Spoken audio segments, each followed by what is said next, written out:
Welcome সকলকে। এখন আমরা দেখব জুলের সূত্র। তো কারেন্ট ইলেকট্রিসিটির একটা ইম্পর্টেন্ট টপিক হচ্ছে জুলের সূত্র। 1841 খ্রিস্টাব্দে বিজ্ঞানী জুল তড়িৎ প্রবাহের ফলে যে তাপ উৎপন্ন হয় তার উপর ভিত্তি করে তিনটি সূত্র প্রদান করেন। তো এই তিনটি সূত্র হচ্ছে একটা প্রবাহ মাত্রার সূত্র, একটা রোধের সূত্র এবং আরেকটি সময়ের সূত্র।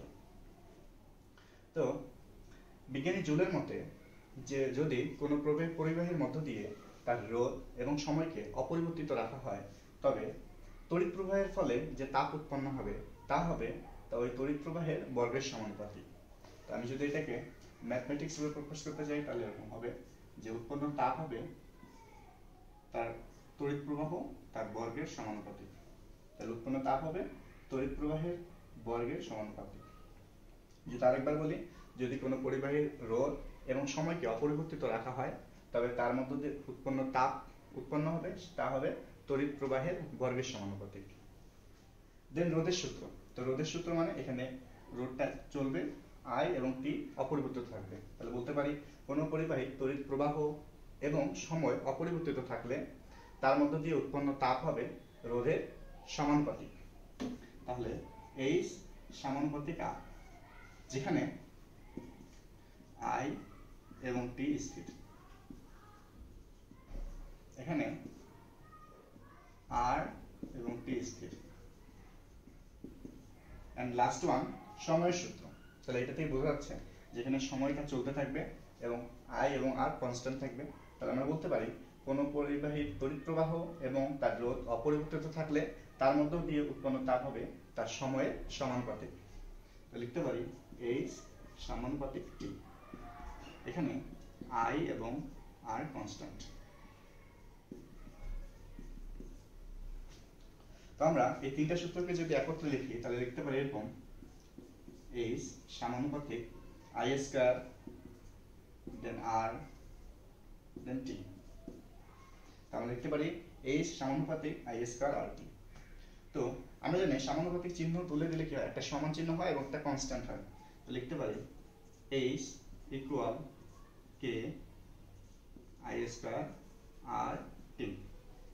এই কেটা হচ্ছে ক্যালোরি একক, অর্থাৎ এখানে যে মানটা আছে এইচ এর যে জুল মানে তাপ যে আছে সেই তাপের এককটা আসবে ক্যালোরি এককে, যার ফলে কে ইউজ করা হয়েছে। আমরা যদি ক্যালোরিকে যে জুলে প্রকাশ করতে যাই আমরা জানি 1 ক্যালোরি সমান সমান 4.2 জুল। তাহলে উল্টা ভাবে কি বলতে পারি যে 1 জুল সমান সমান 1/4.2 ইকুয়াল 0.24 ক্যালোরি। তাহলে আমরা যদি এখন রিপ্লেস করি তাহলে এখানে লিখতে পারি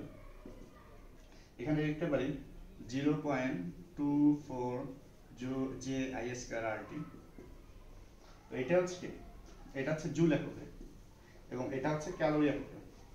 তো আমরা যদি ঠিক এই সূত্রের দিকে আরেকবার তাকাই তাহলে আমরা লিখতে পারি কি যে এই সমানুপাতিক আই স্কয়ার, তার মানে কি পরিবাহিতার উপর বর্গ তার হচ্ছে সমানুপাতিক হচ্ছে কি তাপ। তাহলে আমরা যদি লিখি যে I1 পরিমাণ বিদ্যুৎ প্রবাহের ফলে H1 পরিমাণ তাপ উৎপন্ন হয়, অথবা I2 পরিমাণ তড়িৎ প্রবাহের ফলে H2 পরিমাণ তাপ উৎপন্ন হয়, তাহলে আমরা লিখতে পারি এই সমানুপাতিক অনুসারে যে H1 ভাগ H2 ইকুয়াল I1 স্কয়ার ভাগ I2 স্কয়ার। ঠিক অনুরূপভাবে যদি আমরা এই জায়গা লক্ষ্য করি যে এই সমানুপাতিক আর, মানে আমরা বলতে পারি যে R1 রোধের জন্য যদি H1 পরিমাণ তাপ উৎপন্ন হয় এবং R2 পরিমাণ রোধের জন্য H2 পরিমাণ তাপ উৎপন্ন হয়, বা R3 রোধের জন্য H3 পরিমাণ তাপ উৎপন্ন হয়, তাহলে আমরা লিখতে পারবো H1 ভাগ H2 ইকুয়াল R1 ভাগ R2। সেম ভাবে আমরা এখানেও লিখতে পারি যেহেতু সমানুপাতিক যে H1 ভাগ H2 ইকুয়াল যেহেতু T এর সমানুপাতিক তাহলে T1 ভাগ T2। আশা করি ব্যাপারটা বোঝা গেছে।